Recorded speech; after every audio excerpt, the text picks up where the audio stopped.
લક્ષ્ય ન્યૂઝ, એક નજર, એક લક્ષ્ય.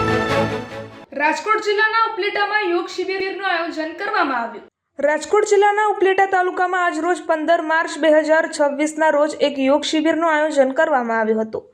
આ યોગ શિબિરમાં રાજકોટથી પધારેલ વંદનાબેન જેઓ સૌરાષ્ટ્ર ઝોનના કોઓર્ડિનેટર છે અને ખાસ ઉપસ્થિત રહ્યા હતા. તેમજ આ યોગ શિબિરમાં નગરપાલિકાના પ્રમુખ વર્ષાબેન ગજેરા, ઉપપ્રમુખ જિજ્ઞાબેન વ્યાસ તેમજ નગરપાલિકાના સદસ્ય અસ્મિતાબેન સંજયભાઈ મુરાણી તેમજ HP મોરી સાહેબ ખાસ હાજર રહ્યા હતા.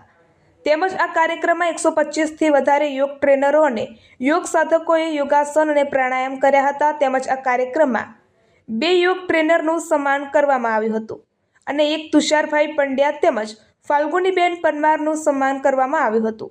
આ કાર્યક્રમ કમલેશભાઈ ભરાડ જેઓ ઉપલેટાના યોગ કોચ છે તેમના નેતૃત્વ હેઠળ ખૂબ જ સરસ રીતે ઉજવવામાં આવ્યો હતો. રિપોર્ટર અર્શીભાઈ આહિર, ઉપલેટા. નમસ્કાર.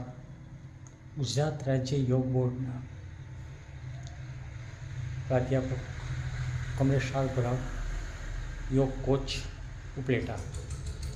આજરોજ તારીખ 15 માર્ચ 2023ના રોજ ઉપલેટા ખાતે એક યોગ શિબિરનું આયોજન કરવામાં આવેલું હતું.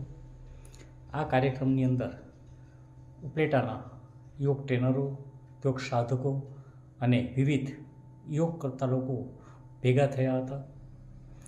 આ કાર્યક્રમની અંદર મહેમાન તરીકે ઉપલેટા નગરપાલિકાના પ્રમુખ શ્રી વર્ષાબેન ગજેરા તથા ઉપપ્રમુખ શ્રી જિજ્ઞાબેન વ્યાસ તથા નગરપાલિકાના સદસ્ય અસ્મિતાબેન મુરાણી, નિવૃત્ત પ્રાધ્યાપક અને સમાજસેવક શ્રી HP મોરી સાહેબ તથા ગુજરાત રાજ્ય યોગ બોર્ડના સૌરાષ્ટ્ર ઝોન કોઓર્ડિનેટર શ્રી વંદનાબેન રાજાણી ઉપસ્થિત રહ્યા હતા.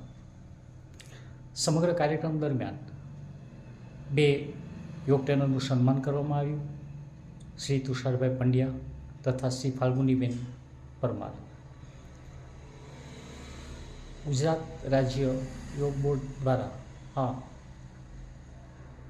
યોગ શિબિરની અંદર આંતરરાષ્ટ્રીય યોગ દિવસને ધ્યાનમાં રાખી અને કોમન યોગા પ્રોટોકોલ મુજબના યોગાસન અને પ્રાણાયામ કરવામાં આવ્યા. તમામ ઉપલેટાની જાહેર જનતાએ આ કાર્યક્રમને ખૂબ હૃદયથી વધાવ્યો. લગભગ 125થી વધારે યોગ સાધકો, યોગ ટ્રેનર અને યોગ પ્રેમીઓ આ કાર્યક્રમમાં હાજર રહ્યા હતા.